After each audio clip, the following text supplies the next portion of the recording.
rocking with you if they think it's good. They always gonna ask for permission, even though they got all the equity and relationships to move forward. But that person is gonna overprocess and overthink as well. So there's procrastination. So it shows up in different forms of personalities. And anybody that's watching, you one of them 4 personality types. Oh, for sure. Procrastinating somewhere. Yeah.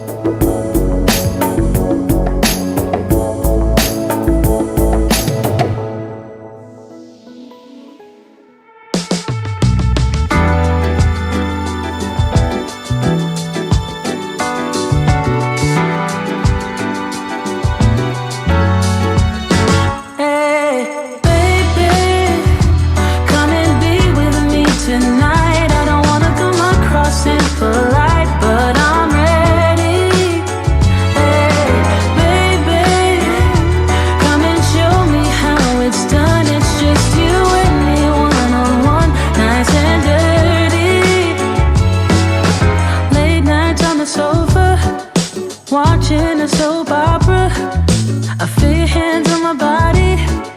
Wish we were getting naughty. Oh, I'm just getting started. Thinking about how you feel so right. Been dreaming all night. Could you be mine? We can go up, or we can go down. Left or right, do or die. Come on, don't be shy.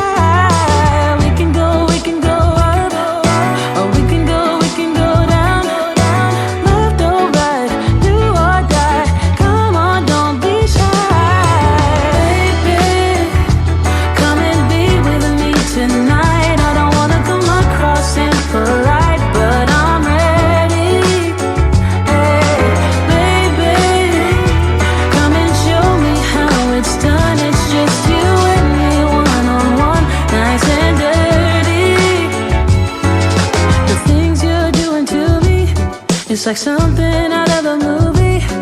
You see right through me. It's like you already knew me.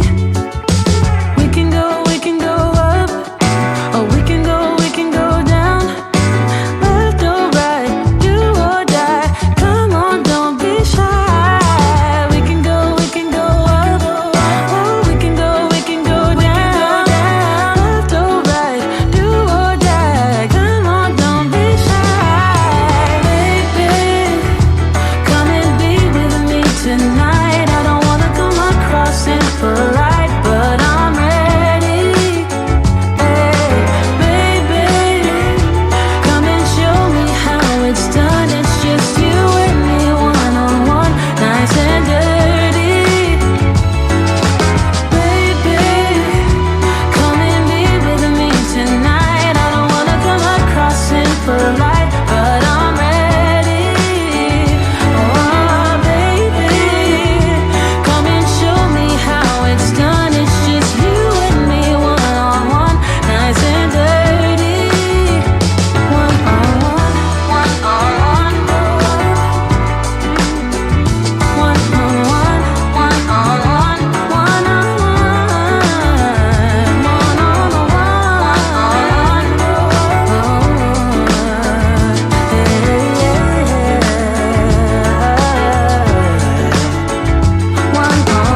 my coffee beans. Put a coffee mug in the chat for me for it real quick. Let's go.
Oh, sorry about that. I was on mute, y'all. My bad. My bad. I was on mute. My bad. My bad. I got you. I got you. I got you. I got you. Well, welcome to Coffee and Conversation once again. All right, it's your boy Tay Biz right now. I forgot to hit the mute button, unmute myself. Yeah, that's my fault. So definitely want to say good morning to everybody. Once again, let me redo. Lena said, "What's up? Good morning." Thank you, Lena, for saying good morning. Kyla, good morning to you as well. The coffee mugs is in the building. Don't be laughing at me, y'all. Don't be laughing at me, man. Go ahead and put a coffee mug in the chat if you're ready to have this conversation, man. We're going to talk about some good stuff today. We got a few topics that we're going to dive into. We're going to bring a few people in front of the congregation. We're going to try to figure out what's going on. You feel me? And yeah, we got a few things going on, man. How's everybody doing this morning, though? How you feeling? How you feeling? Let me know how you feeling. Let me know how you feeling. Again, coffee is a hug in a mug. Coffee is a hug in a mug. Yes, it is. Yes, it is. Here we go. There we go. More coffee. More coffee. Oh, we're gonna have a good show. We're gonna have a good time. All right. Yeah, let me know how you feeling today. You know what I'm saying, chat? Let me know how you feeling today, chat. I'm feeling really good. I got some sleep yesterday. Lots of it. Abnormal amount of sleep that I normally allow myself to have. If anybody who really know me out there, y'all know I don't my sleep game is terrible. But definitely yesterday was one of those days where that rest was needed and I feel refreshed. I feel a little bit better today than I did yesterday. Yesterday was a long day. But we slept it off, man. We good. All right, we good. We about to go ahead and get started with the show. So we're gonna talk about one topic in particular. We're gonna get into it real quick. The Sassy trucker arrested in Dubai for apparently getting a little sassy with an employee from a car rental company that she was getting her car from. And so we're gonna unpack that a little bit right now. We're gonna see what the news say, man. There's a lot of different things that's being said about this particular situation. You know what I'm saying? For those of you that don't know her, this is what she looks like. This is her. This is the sassy trucker. You know what I mean? You know, she's sassy. You know, she definitely lived up to her name. But those are the best photos I could actually get of her. But Yeah, she's she have her own channel on YouTube. You know what I'm saying? She is an entrepreneur. She got her own trucking company, the whole nine and stuff like that. You know what I'm saying? And she went on a trip to Dubai in May, and she got sassy with somebody over there in Dubai. And in Dubai, they do things a little different. You know what I'm saying? They don't have that. They have an actual moral law in place over there where you have to conduct yourself a certain way in public. You can't do everything that you do here in the States like you can do over there. You know what I'm saying? So we're going to try to figure this out. We're going to try to unpack this real quick because, again, this is something that we can learn from. All right. So without further ado, I'm going to go ahead and start this. I'm going to go ahead and we're going to bring that up real quick. We're going to get it popping. So this is the news. This is Houston news. She's from Houston, Texas. Her mother, I believe, was also a part of, let me see if I do it this way. Her mom was reporting the situation about what happened. But let's see, man. Let's see what she say, man. Let's unpack this real quick. A family right now is desperately working to get a young woman home from overseas back here in the States. She was Go ahead, put a 1 in the chat if you can hear that real quick. If you can't hear it, put a 1 in the chat for me.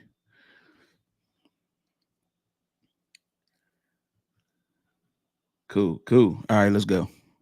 All right, this is a terrifying case. A family right now is desperately working to get a young woman home from overseas back here in the States. She was on vacation and it turned into a nightmare, and she has now spent months detained in Dubai. Social media influencer Tiara Young Allen has been detained since May after she got into a car accident in Dubai and then attempted to retrieve some personal belongings from a rental car company.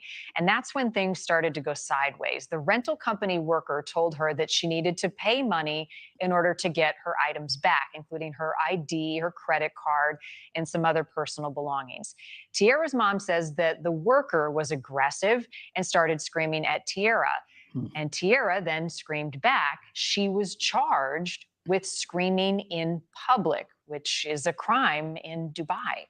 Joining me now is Tiara's mother, Tina Baxter, and Houston community activist Quanell X. Thank you both for being here. It's shocking, it's stunning, it's terrifying. For you, Tina, this must be a nightmare. Tell me about the last time you heard from your daughter. I did hear from her this morning by text message. We did talk on the phone yesterday. And how? So my man had told her that she had to pay some money to get her stuff back. I ain't never heard that before. I gotta pay the company money to get my wallet, get my ID, to get all my stuff like that. Credit cards back. I don't know about that. That's a little weird. How did she sound? What is she telling you? She's stronger than me right now, but she's definitely depressed. She's scared. She's confused. I've never seen her this depressed in her whole entire life. Why is she told she was arrested? What information was she given at the time? She was told that a case was opened against her by Musa Rental Car Company for screaming. And where? Go ahead, sorry. So she was there to pick up her items after a minor fender bender, and she was actually invited there by the rental car company. She told me that they sound like they were very cooperative over the phone, but when she got there, she said their whole demeanor changed immediately, especially because they realized she was alone. And they really didn't have any intentions on giving her back her items. So she told me that the employee started screaming at her and insisting that she give him money. And she wanted the whole nightmare to go away. So she was willing to give the money. But the only thing is that they had her. Mama. You painting this picture like you got a sweet daughter. Be careful with the narratives you create. Okay, let's keep going. Her credit cards. they had her cell phone. She's used to paying using transactions on her iPay or using her credit cards. She couldn't pay them. iPay? That's a new one. So she had no way of even giving them any money at the moment because they had every form of payment that she brought to Dubai with her. Let me ask you, how is she able to contact you? What is she saying about where she's being held and how she's being treated right now?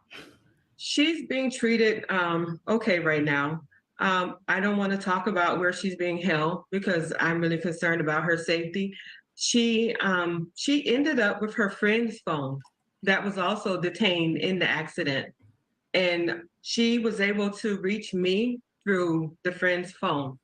And she eventually she used another form of getting in contact with me to keep me up to date on what's happening. It's been several months, Quanell. Is the State Department involved here? What steps and actions are you taking in accordance with the family to try to get, one, information, and two, and more importantly, bring her home safely?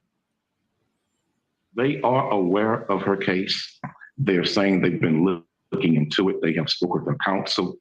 What we're upset is that this is a concocted charge. It's a trumped up charge because she was attempting extortion at the rental car company to get extra money and extra fees out of her. When she contested that, they knew by accusing her of screaming in public or raising or elevating her voice that that was a crime. But you have the man that works at a rental car company raising his voice also. He's not charged with a crime. It's a double standard in Dubai. Why is it a man can raise his voice, but a woman can't raise hers to defend herself or to challenge his authority when he's attempting to extort her? It's wrong, but we do know the State Department is aware. We feel they should do more. She should be released. She should be allowed to come home. There's nothing that she has done that is so significant that she should be detained for months for quote unquote just raising her voice when she was attempting to defend herself from being extorted. All right. Okay, cool. All right. We got the gist on that. However, we're going to have a little bit more information real quick. Okay. So this article I found from Newsweek gives a little bit more detail about the United Arab Emirates and how they roll. All right. So it says here, a popular social media influencer and truck driver from Texas has reportedly been stuck in Dubai in the United States. The United Arab Emirates for months after she was arrested for allegedly screaming in public. Now they painting this like it's just screaming, but we got some receipts of some stuff real quick that we about to dive into. All right, let me go down a little bit here. It says laws on conduct in public in the UAE are very different than those in the States here in America. Americans have been warned that they've been warned. Department of State has warned Americans who consider visiting the predominantly Muslim country that public decency and morality laws throughout the UAE are much stricter than it is in the United States. Okay, now this is the sassy trucker. This baby girl, this is the sassy trucker. All right. Illegal activities include homosexual relationships, public displays of affection, dressing immodestly, and swearing and arguing in public, according to the advisory issued by travel firm Holiday Extras. So this travel firm is letting you know straight up, the way you conduct yourself is all dependent upon you, not about what somebody else is trying to do to you. This is how they roll in the Emirates. They don't play that yelling, screaming, and all that kind of stuff in public, the back and forth thing and all that. So the thing about it is this. So what is it? What else could have possibly happened in this particular case? Who knows, right? So it says here, her name is Tierra Allen, who is originally from San Diego, California, is known online for running a social media account across various platforms called the Sassy Trucker that documents her journey. So she got a whole YouTube channel, and a whole nine called the Sassy Trucker, and she wears very immodest clothing. You know what I'm saying? She everything she wears tight. Everything she do is sassy, right? Everything she do is sassy. Now, according to moms, she is just so depressed and distraught, and she's just so all over the place. She was just trying to do her thing. You know what I'm saying? She was in Dubai trying to do her thing, man. Just have a good vacation, whatever the case may be. However, her conduct got her in trouble. Now, let's move over to some evidence of some of her conduct recently. All right. Found this video on YouTube, and it shows a description, or it shows a meltdown of the Sassy Trucker and how she yells. Let's see real quick what this is about. Hold on. I don't think you're gonna talk shit. I'm gonna act like that. Now, right here, she threw some Coca-Cola on this dude. Okay? She threw Coca-Cola on this man. All right. Let's move on. Run off. I'm gonna act like that. Cause you're a bitch. Then she called him a B word. Bitch. No. Sassy Trucker. What's she gonna do?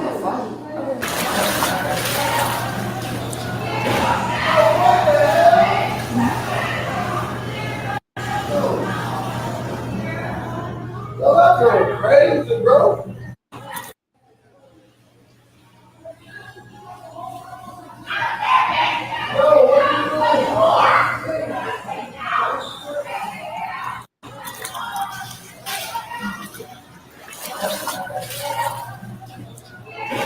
I mean, she acting a fool. As you guys know, I am. She acting a fool. All right, now look. Check this out, though, man. So this is the thing. What's up? Shamika Price is in the building. She's saying good morning, everybody. This is the thing, man, is that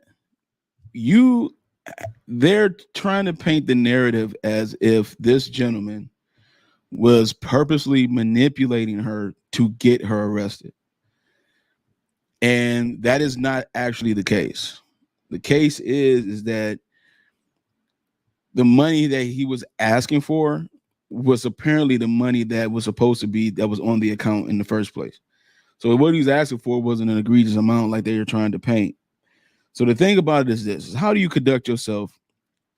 If you have good conduct, period, it don't matter where you go, good conduct will be a part of your character. I don't understand. Even though it just, we always want to go to things that, okay, this is unfair. A life is unfair. I'm trying to figure out how come we don't know this. Like, life is unfair. You're going to go through things. It's going to be double standard. It's going to be some double everything. You're going to have some stuff that happens in life where it makes absolutely no sense. It's like, dang, why did this happen? You know what I'm saying? To me, it feels unfair. Yes, it is unfair. How do you conduct yourself in unfair situations? Do you go ape? She done threw Coca-Cola on this man, called this man the B word, followed him outside, made sure that she was being disrespectful to him for sure. And you want me to believe that she just acted normally upset? She was normally upset? You know what I'm saying? Like, I don't know about that. It's hard to, when you have a track record of being a certain way, and then somebody try to paint the narrative as if you're not that person, you're really just this sweet, innocent, vibrant, full of life. Yeah, okay, sure. Your actions follow you all everywhere you go. So I could just imagine if you want to be a good judge of character and assess people properly, all you have to do is pay attention to what they do. Let people talk; they will tell on themselves. I can pretty much tell that this Sassy Trucker young lady is. That's a good point, Lena. That's a good point. It's a good point, especially now where everything is on camera. Everything is on camera. Your behavior, everything you do is being recorded. Everything. So the way you handle yourself being upset, even when you, I mean, how many times have a merchant tried to get money from you, and you had to go back and forth with them a little bit? But did you have to be irate and yell? No. Now there's more footage of her in Dubai with some friends in Dubai, wearing edgy stuff, which is she rocking out. That's what she do. All right, she's known for that, so she's being herself. Being yourself is what got you in the place you're in. Now, for us, see, we think, oh, this is just totally ridiculous. But see, we let anything slide here in the States. Anything, we let everything and anything be okay here in the States. They said over there, look, that article I just read said that even homosexual relationships are illegal.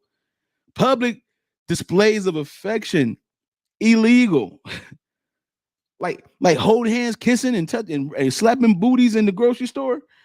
A man can't do that over there.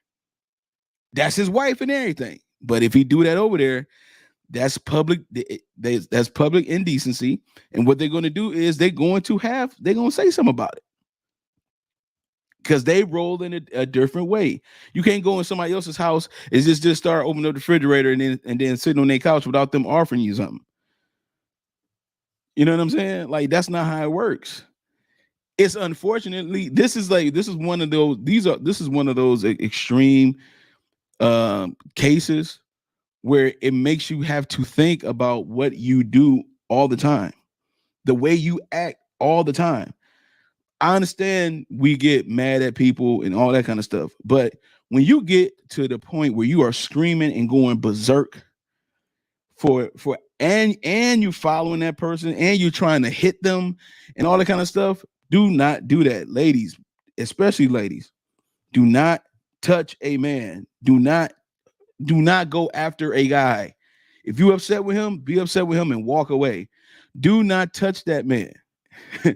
Men operate from a different system. Okay? Men operate from a different system. We have a different lumbics that it something clicks in us differently than it does you all.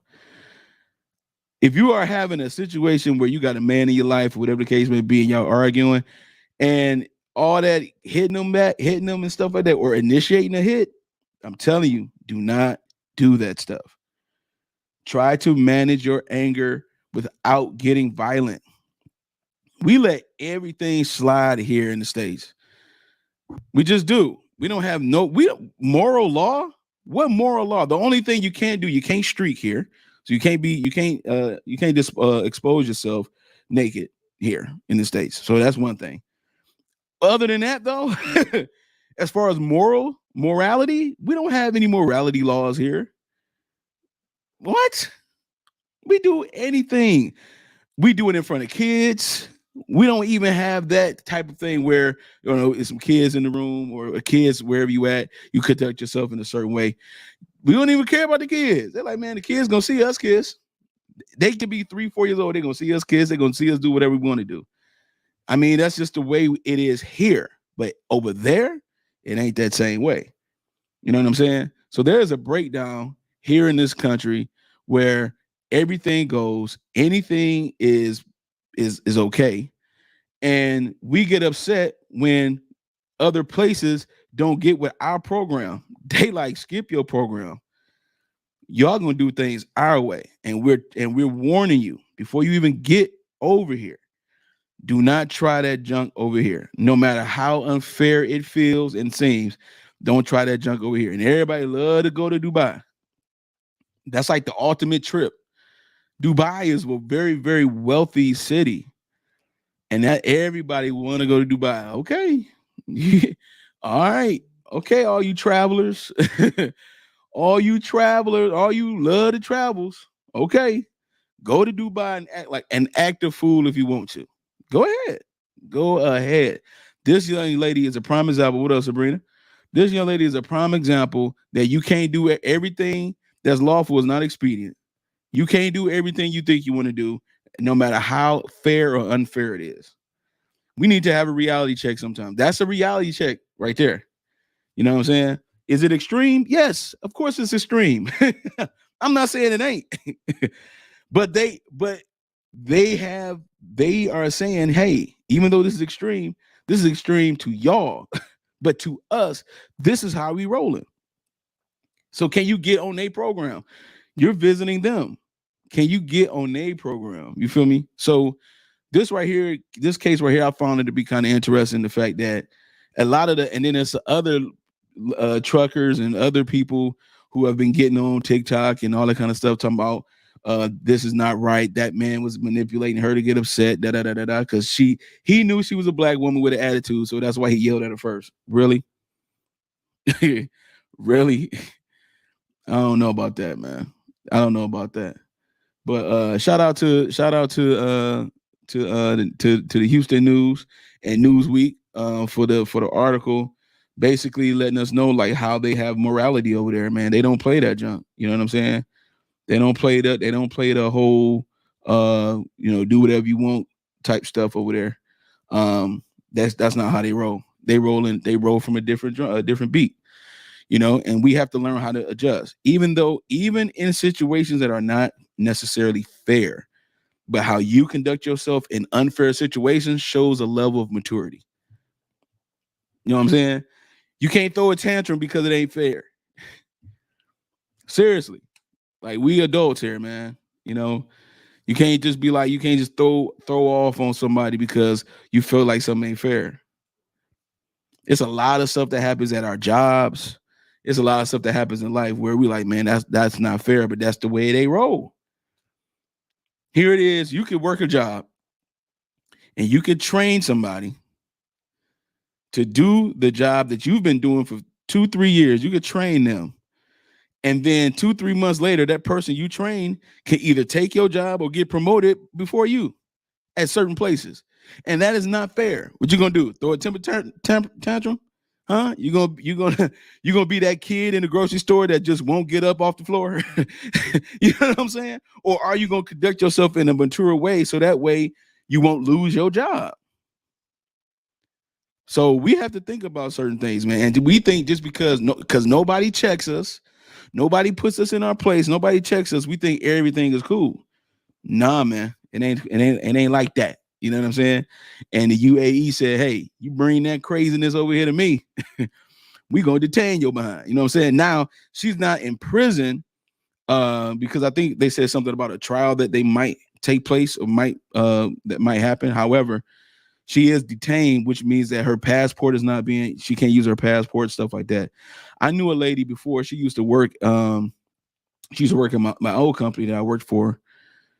She was one of my clients, and she had to travel during COVID time. She had to travel right before COVID became a thing. She had to travel overseas to London, and she couldn't come back for over a year. She had to stay there for over a year, and the company had to pay for her room, board, and everything because she was only supposed to be there for a few weeks and come back, and she ended up being there for over a year. As a matter of fact, she had to stay longer than over a year. I think she was able to get back like maybe in 2022, like early 2022, but she was there since 2020, man. Oh man. And she was like, she said to me, she was like, I couldn't get on a plane. I couldn't go nowhere, all because of the COVID. You know what I'm saying? So when they detain you, it's not always like they imprison you. You know what I'm saying? It just depends on what the nature of the crime is. But for the most part, she's just not able to travel back to the States. But I do hope she get back home. You know what I'm saying? I mean, that whole situation, again, it is an extreme situation, but it's real. It's real. Think about any time you felt like something was unfair. How did you act? How did you act when you found out something was unfair? Did you get an attitude? Did you let off? Did you go off? Huh? You know what I'm saying? Like we gotta check ourselves too. We gotta have some accountability at some point too. Just because something is unfair doesn't mean I have the right to act out and act crazy about it. Like, no, we're not gonna do that. So, but yeah, the Sassy Trucker. I wanted to cover that real quick because I found that to be very interesting. Of how it is that there is evidence of her being very irate with the gentleman at an Airbnb. I mean, so irate to the point where the po-pos had to come. Come on, man. You can't tell me she was just screaming. Nah, she was screaming. All right. A screaming scream is what she was doing. All right, moving on. TED Talk. This was a very interesting TED Talk. I don't know. First of all, how many people are familiar with TED Talk or TED? If you're familiar with it, put a one in the chat. if you are familiar with TED Talk. If you're familiar with TED Talk, put a 1 in the chat. Everybody quiet today. What's going on? Y'all quiet. Y'all mighty quiet today, man. So TED Talk, this man, Imran Chaudhry, he used to work for Apple. And he actually assisted and designed some things for Apple. And so he left Apple and he got his own thing going on. TED Talk is an organization, a nonprofit organization that allows people to express their thoughts about technology and entertainment and design. That's what TED means: technology, entertainment, and design. And I found this to be very interesting too. Of course, I am an IT person. I love tech. That's my thing. But I found this to be interesting that of something that he is trying to create and has a prototype of the creation. And I think this is going to be a new wave at some point. But this guy was really he really messed me up with this one. So I want to know what your thoughts are about this. You know what I'm saying? Make sure y'all like the show. You know what I'm saying? Make sure you like the show. Make sure you subscribe to the channel if you haven't subscribed yet, and also share this with someone. We're going to get into this real quick, and then after that, we're going to take a break and get back to the main topic. All right, but let's talk about this TED Talk. I think it was a very, very interesting video, and I wanted to share it with you all. So let's take a look. Oh, and by the way, this is fair use. The TED Talk channel on YouTube does allow you to share their content. So this is not my created content. This belongs to TED Talk. And so I do have rights to utilize this video. So I just want to make sure I make that statement. All right, let's go. I spent 22 incredible years at Apple, helping to design experiences and devices ranging from the Mac to the iPhone and to the Apple Watch. And as the power of compute increased, the size of our computers or our devices decreased. The desktop paved the way for extraordinary interconnectedness, but it was stuck to your desk. The laptop provided portability, but you still had to be sitting down to use it. And the smartphone evolved us into the modern connected humans we are, providing millions the ability to access the internet from our pockets. And the smartwatch was a window to that phone, a companion device with a whole host of health insights, all shrunk down to your wrist. But what comes next? Some believe AR/VR glasses like these are the answer, but they merely move the screens we already have in our lives today to being just millimeters away from our eyeballs, a further barrier between you and the world. And the future is not on your face. In fact, in 2017, the legendary tech journalist Walt Mossberg wrote in his final column that he felt that soon, one day, technology would become invisible, and that the computer... Y'all hear what that man said? He said that one day, technology will become invisible. That's what I'm saying. Like the last subject we talked about, you're not even going to be able to tell when somebody even recording you. There's a show called Black Mirror on Netflix. I'm going to talk about that in a second. But there's a episode on that show where they made a contact, like eye contacts, and you put the contact lens on, and it had technology in the contact lens that allowed you to receive information through that contact lens. And all you have to do is use that lens to get people's memory, to get their memory in their brain and everything. It was a ridiculous episode. But this guy is talking like on the cusp of that same idea, invisible tech. Let's keep going. Would disappear. And we agree. Sorry, this is my wife. I'm going to have to get this. Hello? Hey, Dave. Hey, Bethany. How's it going? Good. Are you a Ted? Yeah, I'm on the red circle right now, actually. Oh, great. Good luck. And don't forget to mention me. I won't, babe. Thank you. Love you. Love you too. Bye. Bye. It's going to get different in a minute. Come on, dog. Come on, man. Seriously, bro? Yo, when I saw this, I was tripping. Like you will become the tech in a minute. Like they're going to turn us into robots in a second. It's coming. Don't you worry. It is coming. But let's keep going though. So my wife, Bethany, and our entire company at Humane have been working to answer the question of what comes next. And you may ask yourself, why? Why would anybody do this? It's because we love building technology that genuinely makes people's lives better. And we believed that artificial intelligence, or AI, would be the driving force behind the next leap in device design. And there is an incredible amount of stuff that's happening in this space. Huge advancements.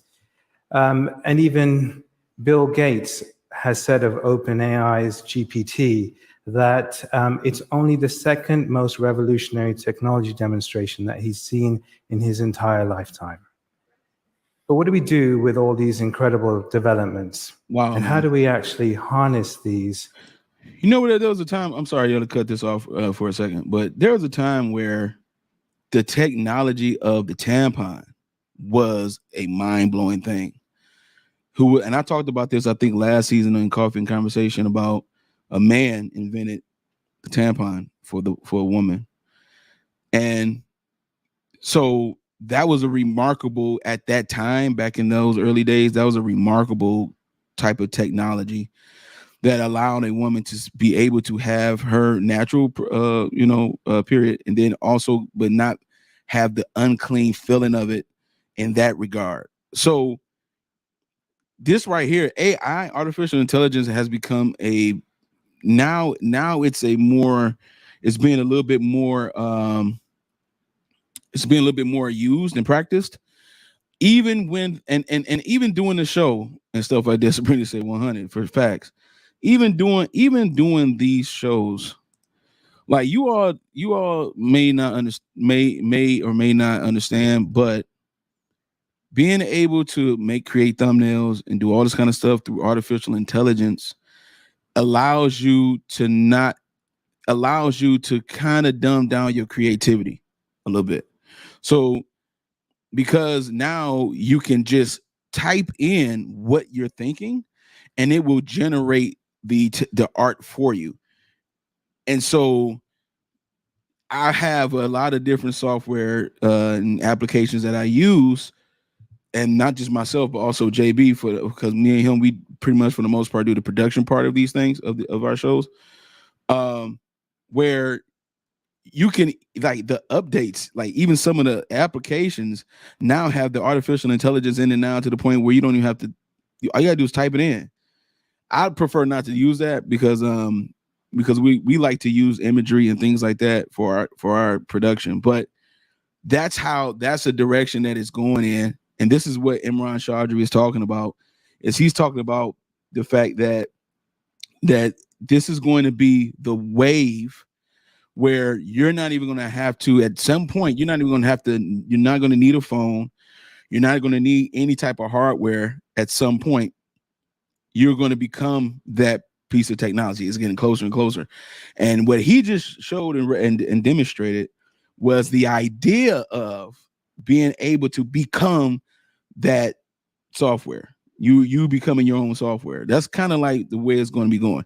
Neuralink is another piece of technology that's used by Elon Musk. Everybody talk about SpaceX, the reusable rocket, which is a phenomenal technology as well. But the Neuralink is something that he used and demonstrated through pigs. He utilized pigs, and so they put a chip in your brain, and it caught like if you have dementia, if you have things of that nature, some type of anything that's dealing with the brain, any type of slow mechanic in the brain, the Neuralink technology would be able to be, it'll be in your head, in your mind. It will be a part of your actual system, your brain system, your neurological system. So this technology here that he's demonstrating, but he's talking about the way it's going, and it's slowly going that way. But but ever since GPT came out, and the AI, open AI, and all this kind of stuff came out, everybody is starting to get that AI bug. And so I thought this was a very phenomenal video. Let's keep going though, because there's more to it. To genuinely make our life better. If we get this right, AI will unlock a world of possibility for all of us. And today, I want to share with you what we think is a solution to that end. And it's the first time we're doing so openly. It's a new kind of wearable device and platform that's built entirely from the ground up for artificial intelligence. And it's completely standalone. You don't need a smartphone or any other device to pair with it. See?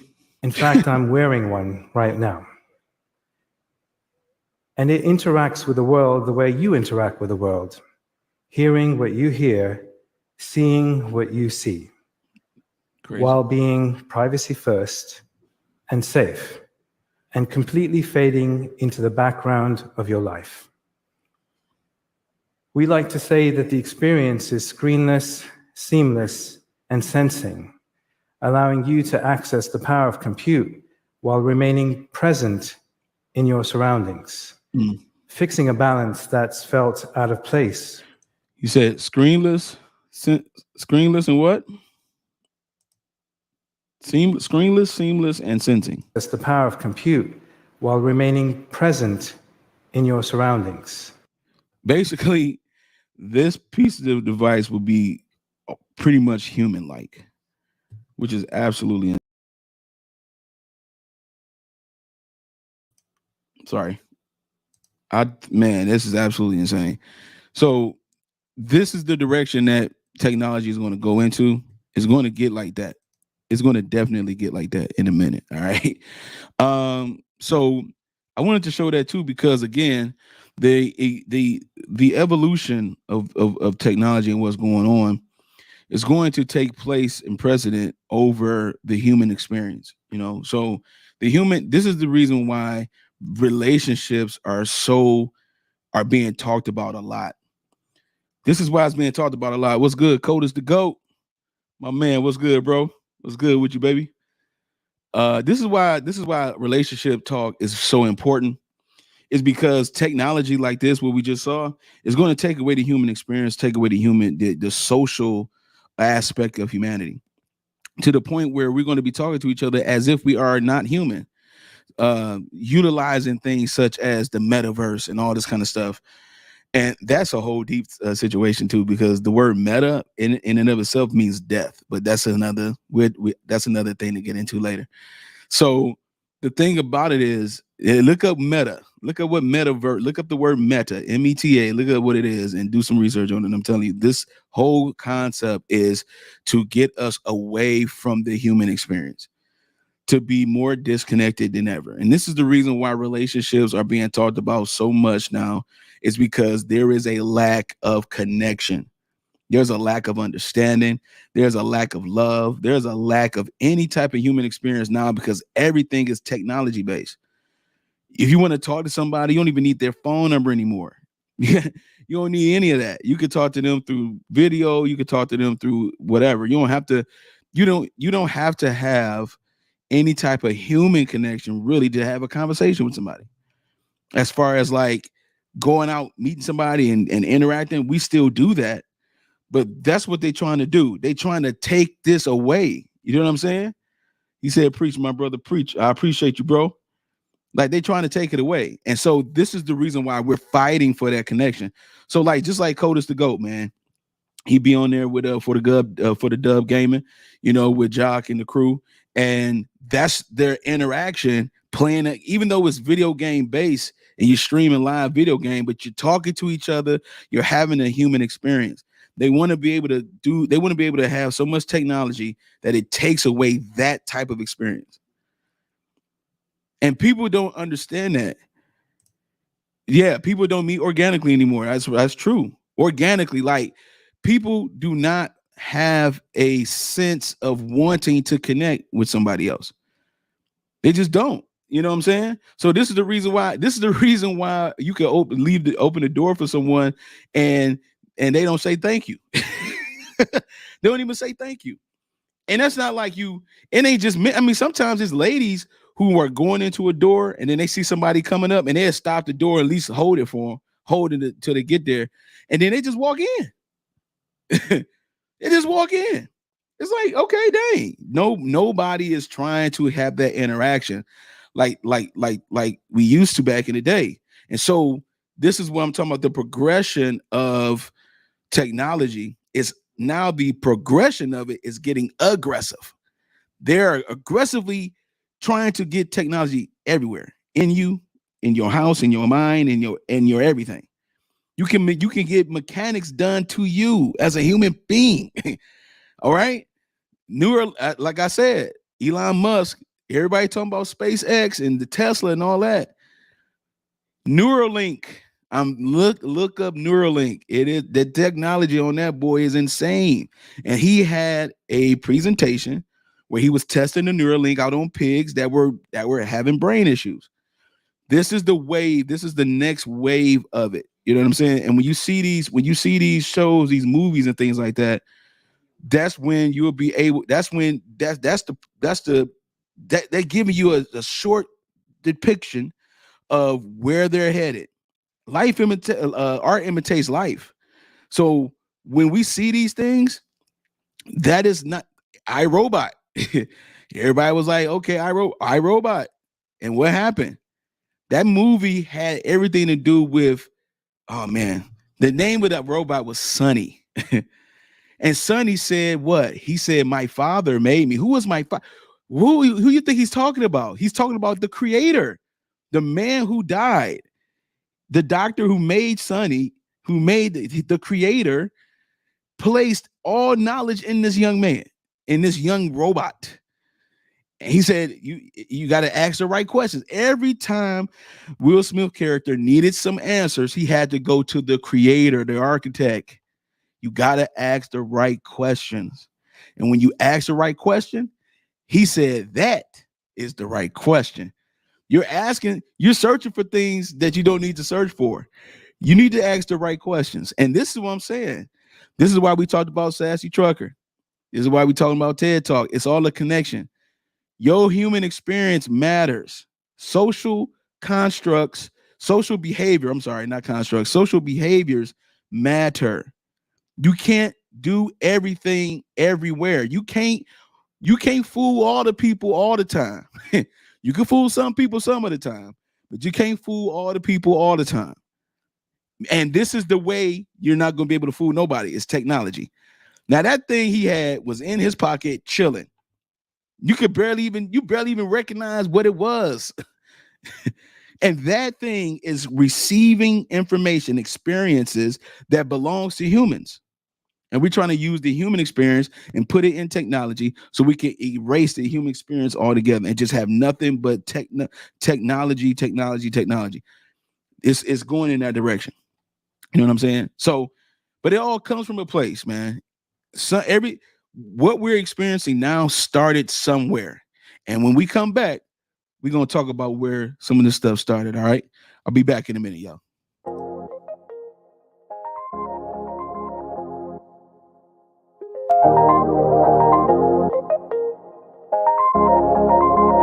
Today, but you know how it is. You know, we gonna talk from our perspective, and our lovely mail carriers. We know y'all gonna be tapping in, so I think we're gonna have a good show today, man. What y'all think? Sure, absolutely. Hey, school here. Oh yeah. All right, man. Y'all ready? Let's go. All right, man. First topic of the day, fellas. Does a man's weakness in women cause him to be double-minded? In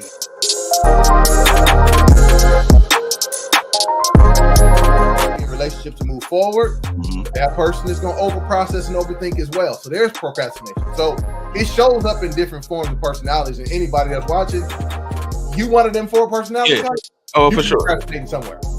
Yeah, for sure. It's a lot of people that's like that. I know for sure. I know I'm like a mixture of the analytical, for sure. Think too much sometimes, overthinking to be like, you know what? Let me just wait till I get some more info. Yeah. You know? I need some more. I need some more. If you get more, then you need some more. Yeah.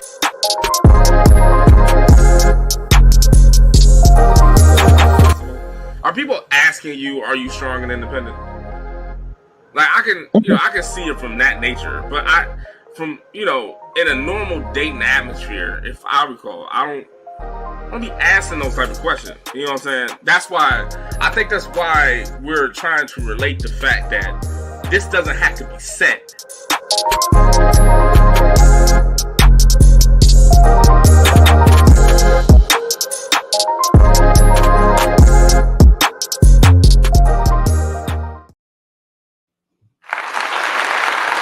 Yo. This is Coffee and Conversation once again. I appreciate everybody watching and rocking with your boy. The chat, appreciate you. Those that are interacting, those that are watching. Yo, tomorrow, episode number 20 of the Mailroom Show. It's the season finale. This is our last show for the season. We're going to have a very interesting conversation. It's only going to be one topic. And we're going to also celebrate a goal that we reached, and we're going to talk about that tomorrow. But tomorrow at 5:30 right here on the Mailroom Network, tell somebody, tell a friend, yo, episode 20 about to be a banger. You feel me? So come on in. Hey, make sure you share, subscribe, promote. We're going to have a good time, man. We want everybody to come through, and let's have this last episode of the season.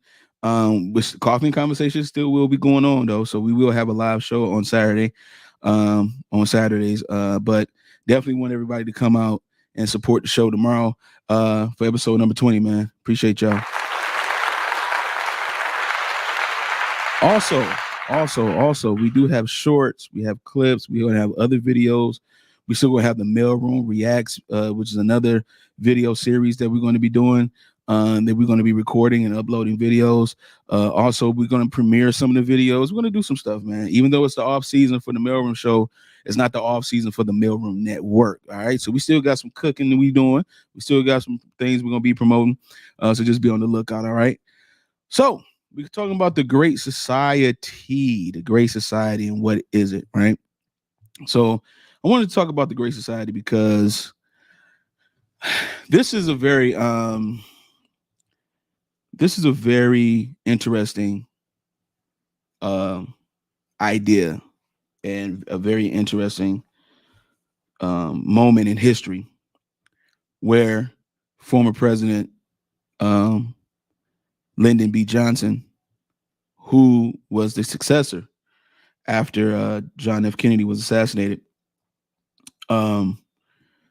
he had an agenda to aid lack of education, lack of health care, people who are in impoverished situations, things of that nature. And the main thing was to create programs that would potentially or expectedly eliminate poverty. And so this was called the Great Society Act of 1965. Now, I have mentioned the Great Society Act before because it's very relevant to the culture that we have, which is called the single parent family structure. A lot of people call it the baby mama culture or the baby daddy culture. That's the urban term for it, if you will. But it's really called the single parent family structure. The Great Society Act helped and also perpetuated this mindset of having a single parent family structure, which was not the original structure from the beginning. However, it became this way. Now, what generation did the culture begin in? If you know, go ahead and answer it in the chat if you have an idea or just a thought about it. Let's have a conversation about it. When do you think was the beginning of the single parent, baby mama, baby daddy whole culture starting? What generation do you think it was? Let me know in the chat if you have an idea. Because the Great Society Act 1965 perpetuated the idea that it is needed, that this act was needed, and there was a lot of loopholes to it. The 1950s, okay, 1950s. All right.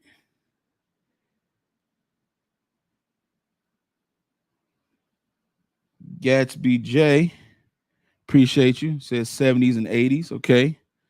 70s and 80s. All right, so there's a generation called the silent generation. The silent generation was in the 20s. Your greats, right? And like before, like my grandmother's mother, that generation, that was the generation.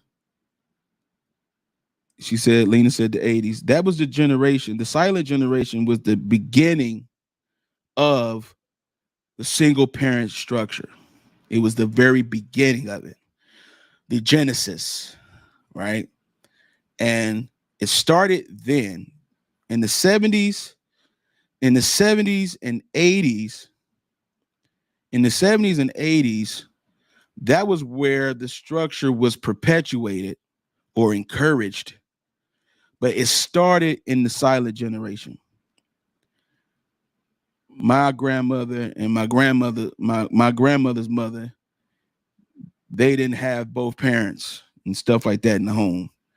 So they had single parent family structures.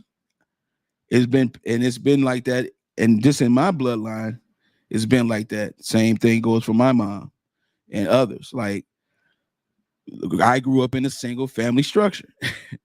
So the Great Society gave people who were in that structure welfare, aid, and all these things, all these different programs.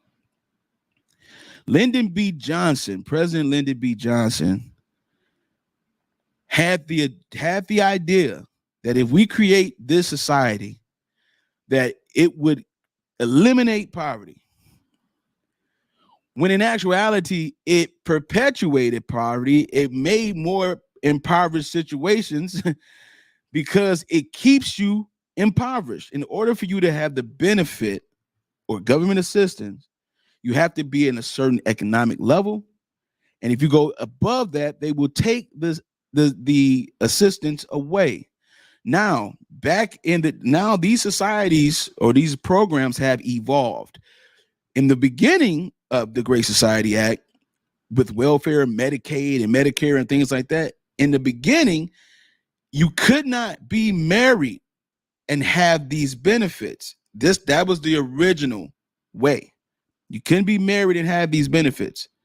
So if a man was in the house, you were not, if you had a husband, ladies, and he worked, and you maybe was a stay-at-home mom or whatever the case may be, even though he worked and still kind of had a struggle in work, because back then you had like the steel mill and all that. And then in the 80s, late 70s, early 80s is when the beginning of the plant was kicking. Like, everybody was trying to get in the plant. Everybody was trying to get in Chrysler, Ford, GM. Everybody was trying to do that back then because of the benefits that they had. And plus the money was very, very good back then.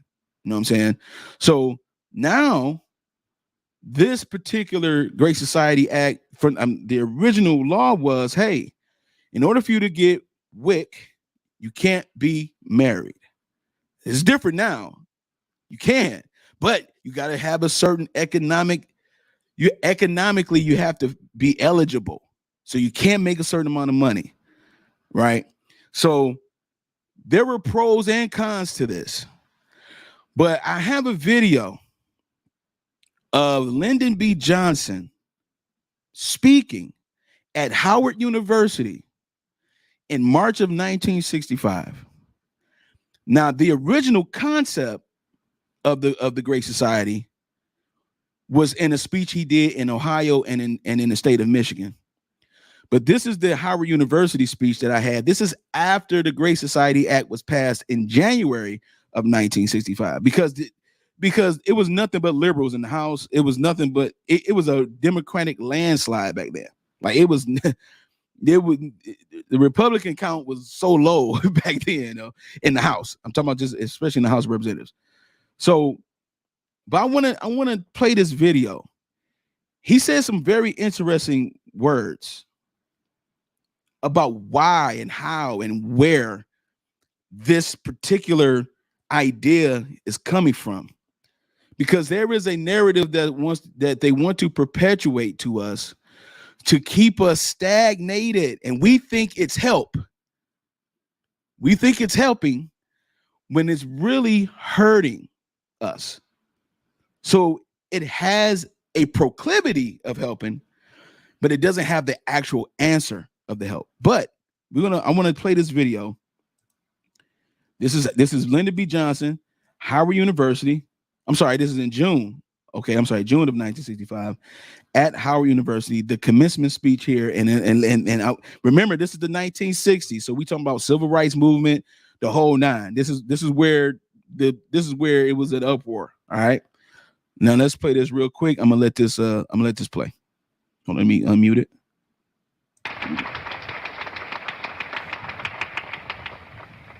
One of the differences is the increased concentration of Negroes in our cities.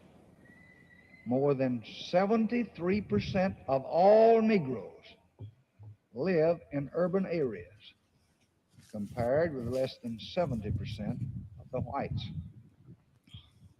Most of these Negroes live in slums. Most of these Negroes live together, a separated people. And men are shaped by their world. When it is a world of decay, ringed by an invisible wall, when escape is arduous and uncertain, and the saving pressures of a more hopeful society are unknown, it can cripple the youth and it can desolate the men. There's also the burden that a dark skin can add to the search for a productive place in our society. Unemployment strikes most swiftly and broadly at the Negro. And this burden erodes hope. Blighted hope breeds despair. Despair brings indifference to the learning which offers a way out. And despair coupled with indifference is often the source of destructive rebellion against the fabric of society.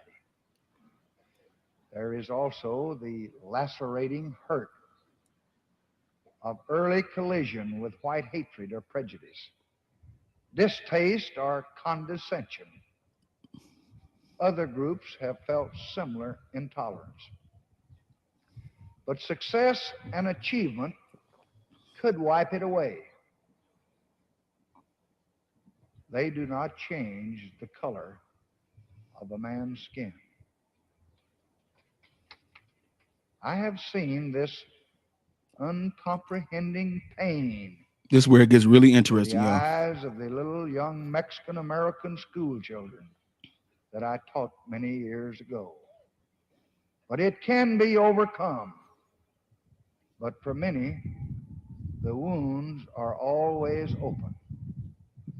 Perhaps most important, its influence radiating to every part of life, is the breakdown of the Negro family structure.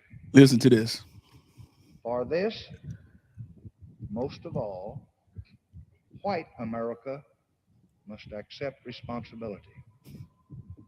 It flows from centuries of oppression and persecution of the Negro man.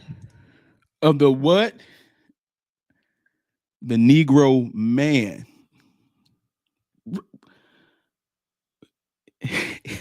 Why did he use these words? It flows from centuries of oppression and persecution of the Negro man, because the man is so important to a family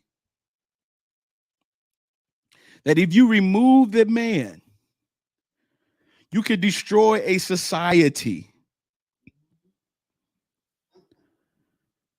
Do you want to know how to destroy a group, a community of people? Get rid of the men. If you get rid of the men, you can destroy an entire community. That's how valuable men are.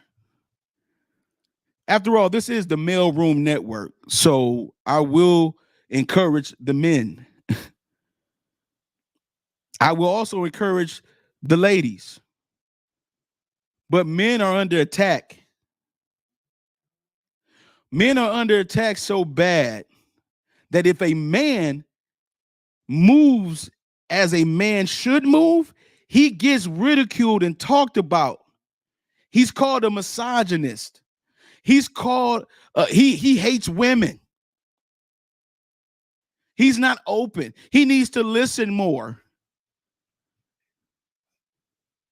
Men need to be men. Women need to be women. That is how you move a successful society. And this is how you are able to create success within the family structures. You don't have to believe me. Do your research. Do your research. Look up the statistics of how successful a person can be in a family structure opposed to a single family structure. The statistics are there to bring and give a guideline, to give you an idea that there is a macro issue, and the way you resolve the macro issue is you have to do it by resolving the micro issue. And what is the micro issue? We are too separated. Men and women, we are so separated from each other. This is why they're attacking the connection of the human experience. We cooking now. They want us to delve into things that will lessen our prefrontal cortex, where responsibility and thought and everything you need is right here. Your mind is so valuable that it's studied, it is reviewed. When they came out with CTE, those athletes that had CTE, they were studying their brains. They were giving their brains over for research. As long as we can eliminate the man, we could destroy a family. And if a man leaves his own family, even he has destroyed his family. There was a group back in the day, a band. It was called LTD. For all my people that's listening to me that know who LTD is, put a 1 in the chat if you know LTD. LTD was a group. It had Jeffrey Osborne in there. I have never been so much. Oh, I can't do the whole song, but what a difference. Yeah, come on now. A true love made in my life. Love, togetherness, and devotion. That's the name of the band. Love, togetherness, and devotion. The Great Society was an act to perpetuate that you don't have to be successful and you don't have to make all this money. We will help you too. But the problem was what? They had to increase the taxes for these programs to happen. So it actually created a more economic issue, which still perpetuated the idea of the single family structure. Now there's a blended family structure. There's all kinds of family structures. And his thing is, we need to create this society so that way we can bring the family back together. But that was an actual, that was actually not true, because in order for you to give women, infant, and children benefits, you couldn't be married back then. Now they're like, you know what? If you're married, it's fine. But be broke though. You got to be broke to get these benefits. I mean, damn. I mean, are you helping me or are you telling me that I'm not gonna make it? Which one are you doing? All these stipulations. Look it up. They will use words like they're doing this for urban renewal. These are semantics. These are play on words. Urban renewal. Economic struggle. Broke. You don't succeed or we're not going to help you. Because if you do succeed, we're going to tax you. Let me tell you something about making $100,000 a year before we get back to the show. Before we get back to it. Hold on. Making $100,000 a year, listen. I've made six figures. I make six figures. Let me tell you something. Do you know how much tax? The tax alone, you'll be like, man, I don't even know if I want to make $100,000 a year, dog. The tax alone is so detrimental to the pocket, but you only net like 60%. That's why they give you a tax refund, because they took out too much tax in the first place. So they refund you what they took from you. Oh, we took too much. We robbed you too much. It was too much robbery. We didn't mean to rob you. Here, your money back. They take a lot of taxes out to do things like fund these programs. Now, why is it your responsibility to help me if I'm in that situation? Why is it your responsibility as a hardworking citizen? It's your responsibility to take care of me because I'm choosing not to take care of myself. But the family breakdown started then, and it crept on every generation. Then the grandparents of old, they had babies. Now it's to the point where women nowadays, some women would rather be mothers instead of wives. Oh man, let's continue, dog. But man, am I talking all right? Am I talking all right today? Put a one in the chat if I'm doing all right. Put a one in the chat if I'm doing all right. Because this right here, out this old man's mouth, look at it. The oppression and persecution of the Negro man. He's talking about black folk. The way to get the family structure broken down, get rid of the guy. Now he is specifically talking about black people, because at that time it was a lot of oppression towards black people, mistreatment towards black people at that time. But now this has evolved. This is not even a black and white issue anymore. This is a gender issue. This is a man issue. It's a spiritual issue now. Let's keep going. It flows from the long years of degradation and discrimination which have attacked his dignity. I appreciate you, Sabrina. And assaulted his ability to produce for his family. This, too, is not pleasant to look upon. But it must be faced by those whose serious intent is to improve the life of all Americans. Only a minority, less than half, of all Negro children reach the age of 18, having lived all their lives with both of their parents. You hear what he just said? At this moment, listen to what this man is saying. Hold on, let me go back a little bit. Let me go back a little bit. Only a minority, less than half of all Negro children reach the age of 18 having lived with both parents. He's like, and then the Great Society is saying, you know what? Since daddy's gone, I'm going to give you a new daddy, and it's going to be us. We're going to be the pappy. Since James left the family, okay, and if you had a child without having a husband, all right, now that the structure of the family is broken down the way we want it, now we're going to step in and we're going to help you raise that family or that boy or that girl.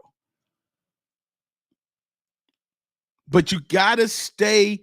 This is pimp. This is the pimp side of things. You gotta stay at a certain level. Because if you go above that level, I'm not helping you. I'm not trying to help you be better. That's not what a pimp does. That ain't what pimping is. Pimp. That's why they say it ain't easy. That's not what a pimp do. A pimp wants you to be. He don't want your the self-esteem to be high. So you got to stay broke, and you got to stay broke in this bracket. And you need food stamps? I got you. You need little cash assistance? I got you. You want to have? You got more kids? I got you. Just as long as you don't have a husband, I won't change no rules. But as long as you by yourself, I got you. This is the mindset and the proclivity, the undertone of it in this Great Society Act, man. Let's keep going. Let's finish out with Lyndon B. Johnson before we close out. Less than half of all Negro children reach the age of 18, having lived all their lives with both of their parents. At this moment tonight, little less than 2/3 are at home with both of their parents. Probably a majority of all Negro children receive federally aided public assistance sometime during their childhood. This man, the dude. family is the I hope y'all listen. cornerstone of our society. More than any other force, it shapes the attitude, the hopes, the ambitions, and the values of the child. And when the family collapses, it is the children that are usually damaged. When the family collapses, it is the children that are usually damaged. Again, this is why we need to bring back love, togetherness, and devotion. We are too divided within. Men and women are so divided right now. It's sad. It's sad.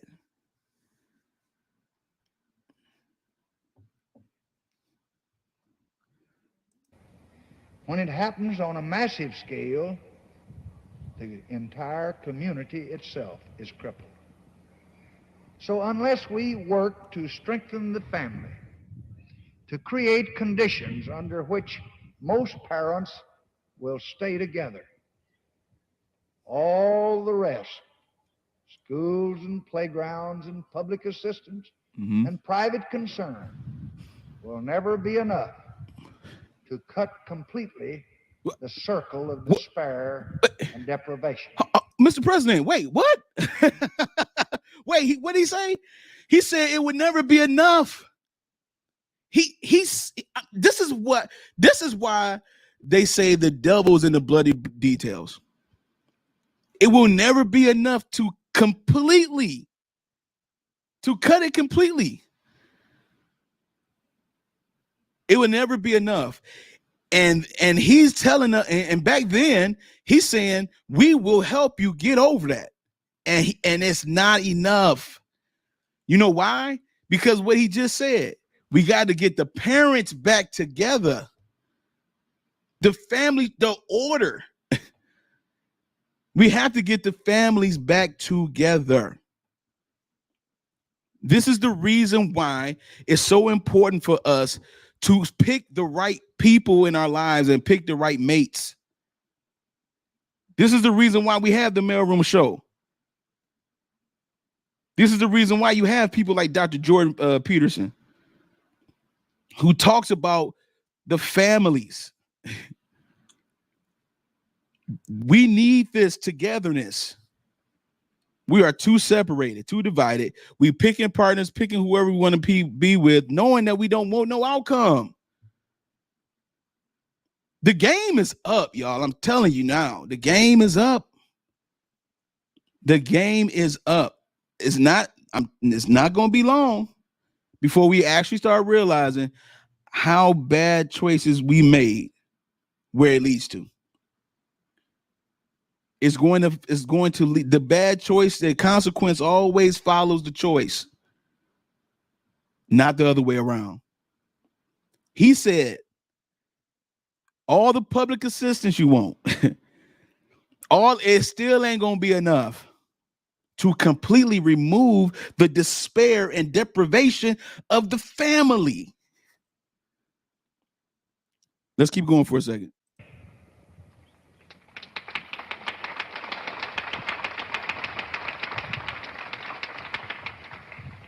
There is no single easy answer to all of these problems. Jobs are part of the answer. They bring the income which permits a man to provide for his family. Oh, does it now? Decent homes in decent surroundings and a chance to learn, an equal chance to learn, are part of the answer. Welfare and social programs, better designed to hold families together, are part of the answer. Care for the sick is part of the answer. An understanding heart by all Americans is another big part of the answer. I'm gonna stop it right there, y'all. Even this man himself even though he created this great society concept, even he knew that it's not going to solve it. It's only a part of the answer. Now, this is the reason why you got to listen to what people are not saying. Because even though he sounds great, he's telling the truth, but what he did is the total opposite of what he's saying. He's perpetuating the narrative like, jobs are a part of the answer and all that kind of stuff. So where's the structure for us to have those things? He's like, no, don't have a job. And if you do have one, have it at a lower income so that way we can step in. I need you to be there. I need you to stay there. That's the only way you're going to get these benefits. When the true benefit is the love, togetherness, and devotion. The true benefit is us coming together and being one. The true benefit is the man leading and the woman submitting. The true benefit for the family. We're so selfish, though. We want to have our own identity. We want to have our cake, eat it too. We want to have everything. We don't want to play a role. We don't want to be a part of anything. We would rather suffer alone and struggle and depend on these quote unquote benefits from the Great Society Act that still runs to this day instead of actually being a part of a vetting process, getting a mate, getting someone in your life that you can build a family with, build structure with, get love. It not only just the love, but have duty with. To be an effective unit. The communication, the way you communicate, the way you spend time. That's what makes it quality. Fellas, how many times have a woman said, I just want to spend some quality time with you? Something that's meaningful, that's going to create the narrative of, hey, we are together. We leave each other fast. We cut each other off fast at the knees. We don't even every little flaw that somebody have in a relationship, we quick to break up. And it's like, why are you so quick to break up all the time? The way he sleep, I just can't stand it. He snore, it just get on my nerves. That's a reason to break up. You're really resenting yourself in that instance. You're picking your partners. And what we have to do now, so that way we won't depend on the government to support our children and our women, we need to be able to stay together. Especially when you have a situation that is not even bad. You're just creating something bad because you just don't want to be with somebody. So you create an issue that's not even there. It's not there. Why are you creating issues that's not there? You don't want to cooperate with nobody, but you can, but Mr. Johnson at the job, you can obey him. You can obey Mr. Johnson at the job, your supervisor, you can obey him, but the man that supports you all the time, that's with you every day, the man, you find a reason to get rid of him.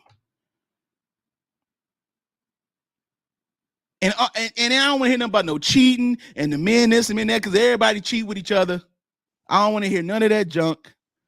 It's the same thing that we talked about at the beginning of the show. Just because it's unfair doesn't mean you act out.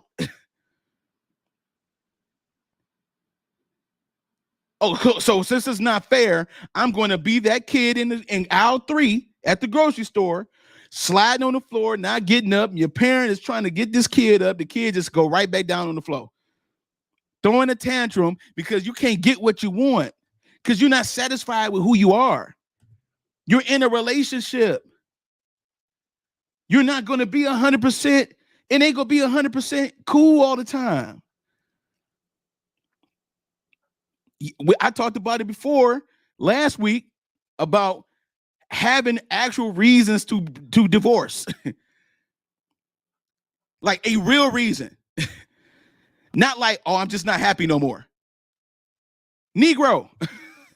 Ma'am, sir. You're not happy with who? What reason are you not happy?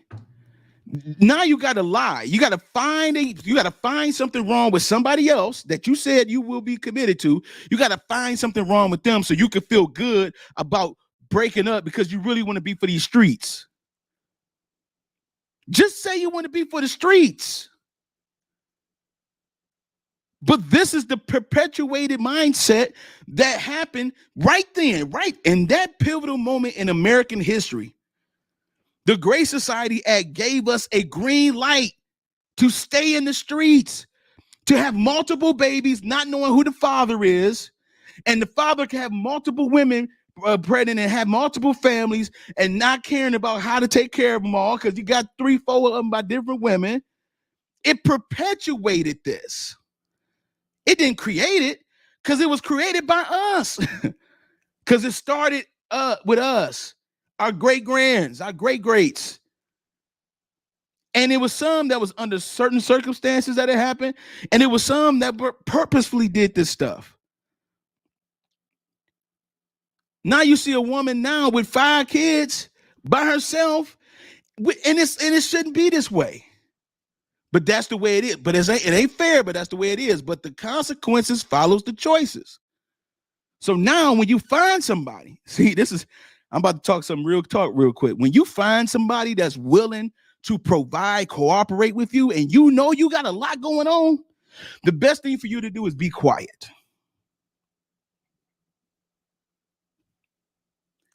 Listen with these two things, then speak.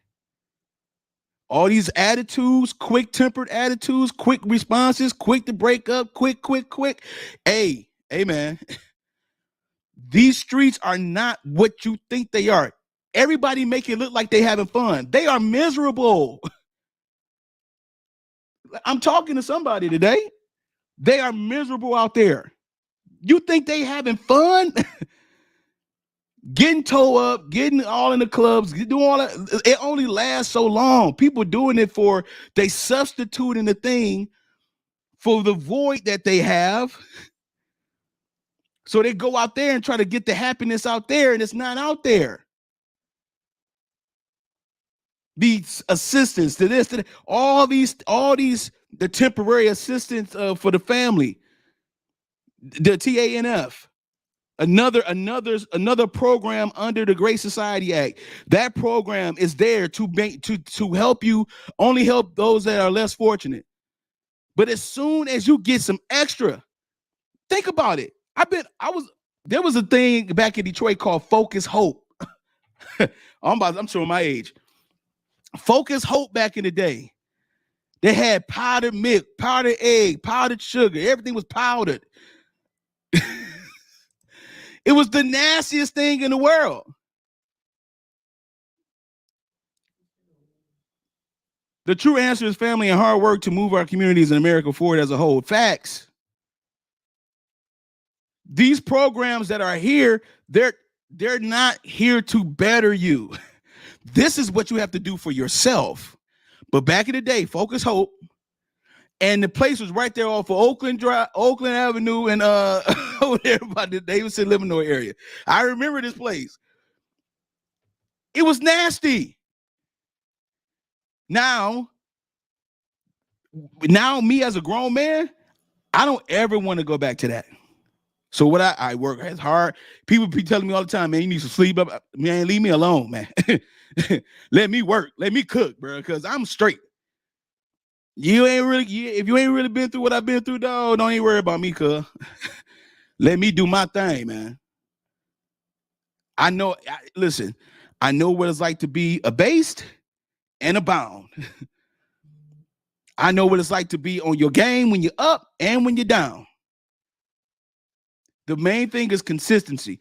These things are not here to help. This is why you have to be in a certain bracket. You cannot go above that bracket. If you think about it, have you ever had assistance? Anybody who has before? As soon as you get some extra money that they find out about, they decrease your benefits.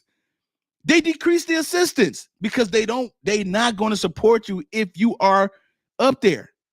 They want you to stay right here. This is why we work hard to get out of that, to move our families forward, to move our society forward in a healthy way. We got to get back to the family structure. It's been a breakdown. And what Lyndon B. Johnson just said, the way you do it is by getting rid of and breaking down and persecuting the man. This is why your personal experiences that you have with men and relationships and stuff like that, that bitterness that you get, like, then all men are this and that. Look, man, all you're doing is hurting yourself. Learn from, if you had made mistakes in life, that's cool. Learn from your mistakes. It's fine. But the benefit, the way we move society in a healthier way is through the family structure where the man and woman are together and they raise their children, their family. Until death do you part is a real vow. This right here, that's the begin, right before the mass incarceration of men. That Great Society Act was the first piece of perpetuated right after the family courts laws. That was the first piece of the thing that it looks good, it looks shiny and good on the outside, but deep down, and when you take a deeper dive into what those things do, it ain't that great. So all I'm saying today is let's come together, let's have love, togetherness, devotion, and let's do things the right way. Until next time, on Coffee Conversation, I'm your boy Tay Biz, and as always, keep your coffee and your conversation, keep it brewing. I'll holler at you next week.